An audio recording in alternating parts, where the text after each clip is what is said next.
Hi guys!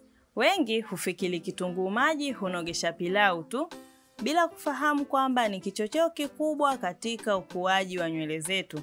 Kitunguu maji kimejaa sulfa ambayo huchochea mzunguko wa damu kwenye ngozi ya kichwa na kuamsha vinyoleo vya nywele vilivyolala. Pia kina antioxidants zinazopunguza uharibifu wa nywele na kufanya ziwe na nguvu zaidi. Si hayo tu, kitunguu maji kina sifa za antibakteria zinazosaidia kupunguza mba na mwasho wa kichwa.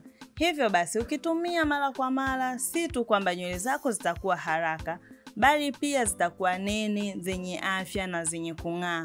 Jinsi ya kutumia kitunguu maji: inatakiwa uwe na vitunguu maji 2 au 3 vikubwa. Visage vizuri hadi upate uji mzito wa kitunguu maji. Unaweza ukatumia blender au kikunio cha nyanya. Baada ya hapo, paka moja kwa moja kwenye ngozi ya kichwa. Utakuwa unakata mstari kisha unapaka ile rojo yako. Wengine huchuja, lakini ukipaka na rojo utapata matokeo yaliyo bora zaidi.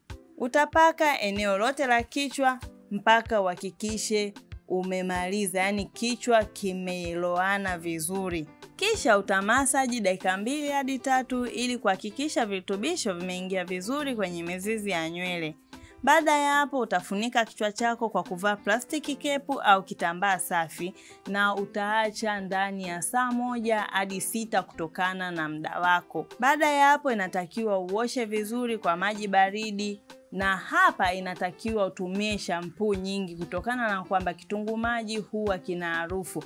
Kwa hivyo osha kwa kutumia shampoo nyingi na maji mengi kwa matokeo mazuri. Tumia njia hii mara 1 kwa wiki au mara 2 kwa mwezi. Utaona nywele mpya zikianza kuota, kukatika kutapungua na mizizi itakuwa imara zaidi. Usisahau kusubscribe, kulike, kucomment na kushare kwa wengine ili wajifunze kama wewe. Asanteni na kwaherini.